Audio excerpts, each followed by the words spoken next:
Hi hello നമസ്കാരം. എങ്ങനെ മഴയൊക്കെ ഭയങ്കരമായിട്ട് ശക്തി പ്രാപിക്കുന്നുണ്ടോ? ഇവിടെയൊക്കെ ഇങ്ങനെ പെയ്യുന്നു തോരുന്നു എന്നുള്ളതാണ്. വടക്കുനാഥനിലാണ് ഉള്ളത്. കാരണം ഹൃദയനാഥന്റെ മണ്ണിലെ മഴ പെയ്ത് തോർന്ന് ഇങ്ങനെ നടക്കുമ്പോഴേ ഈ പച്ചപ്പിലൂടെ ഇങ്ങനെ നടക്കുമ്പോൾ കിട്ടുന്ന ഒരു സന്തോഷം ഉണ്ടല്ലോ, അത് വേറെ തന്നെയാ. പറയാൻ വന്നത് വേറെ ഒന്നുമല്ല, നിങ്ങൾക്കറിയാം. കുറച്ച് നേരം കൂടി കഴിഞ്ഞിട്ടുണ്ടെങ്കിൽ ഹൃദയനാഥന്റെ മണ്ണിലെ ഇവിടെയൊക്കെ ഇങ്ങനെ ആനകൾ നിരങ്ങും. അതിനേക്കാളൊക്കെ അപ്പുറത്ത് ജനസഹസ്രം വന്ന് തള്ളും.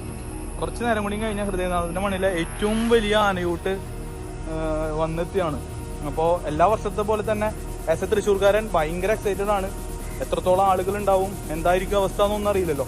പോരാത്തിന് മഴ മാറി നിൽക്കാൻ പ്രാർത്ഥിക്കുക അല്ലെ. കാരണം ഇത്രത്തോളം തിരക്ക് അനുഭവിക്കുമ്പോൾ ജനങ്ങൾക്ക് ബുദ്ധിമുട്ടില്ലാതിരിക്കട്ടെ. മാത്രമല്ല നാളെയും ചിലപ്പോൾ സ്കൂളുകൾക്കൊക്കെ അവധിയായിരിക്കും. കാരണം മഴ അത്രത്തോളം ശക്തി പ്രാപിക്കുന്നുണ്ട് നമ്മുടെ നാട്ടിൽ കേട്ടോ. നിങ്ങളുടെ അവിടെ എങ്ങനെയാണെന്ന് എനിക്കറിയില്ല.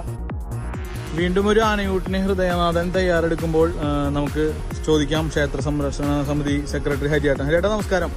നാളെ ഏകദേശം എത്ര ആനകളോളം പങ്കെടുക്കുന്നുണ്ട്? ഹരിയേട്ടൻ എന്തായി ഹരിയേട്ട ഒരുക്കങ്ങളൊക്കെ? നമ്മുടെ ഒരുക്കങ്ങൾ ഒരുവിധം പൂർത്തിയായി കഴിഞ്ഞു. നമ്മൾ ഉദ്ദേശം 70ഓളം ആനകൾ പങ്കെടുക്കുമെന്നാണ് നമ്മൾ വിചാരിക്കുന്നത്. എന്നുവെച്ചാൽ ആനകൾക്ക് എല്ലാ സൗകര്യവും നമ്മൾ ഒരുക്കിയിട്ടുണ്ട്.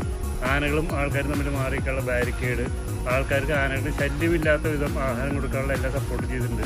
പിന്നെ ആനകൾക്ക് എന്താ വെച്ചാൽ ഒരു 500 കിലോ അരിയുടെ ചോറ് ഉരുളകളാക്കി അതിൻ്റെ കൂടെ തേനും എല്ലാം ചേർത്ത് എന്താ അടിപൊളി ഊണാണ് കൊടുക്കുന്നത്. 10ഓളം പഴവർഗ്ഗങ്ങളുണ്ട്. ഒരു വിഭവസമൃദ്ധ സദ്യയാണ് ഒരുക്കിയിട്ടുള്ള ആനകൾക്ക് പ്രാവശ്യം. സന്തോഷം. ജനങ്ങള് കർക്കിടക മഴയിൽ എത്രത്തോളം നമുക്ക് പ്രതീക്ഷിക്കാം? ഏകദേശം നമ്മളിപ്പോൾ 42ാമത്തെ കൊല്ലമാണ്. നല്ല ജനത്തിരക്കുണ്ടാവും. നാളെ പറയാണ്ട് അവധിയാണ്. സ്കൂൾ വിദ്യാർത്ഥികളുടെ തിരക്കും കൂടി ഉണ്ടാവും. നല്ല ജനത്തിരക്കുണ്ടാവും. ആ സമയത്ത് മഴ മാറി നിൽക്കുന്നത് നമുക്ക് ഉറപ്പാണ്. എന്താ വെച്ചാൽ ഇത്ര കാലമായിട്ടും അങ്ങനെ മഴ നമ്മളെ ശല്യം ചെയ്തിട്ടില്ല. ഇക്കൊല്ലം മഴ ശല്യം ചെയ്യില്ല. ആനയൂട്ട് അടിപൊളിയായിരിക്കും, നമുക്ക് ഉറപ്പാണ്.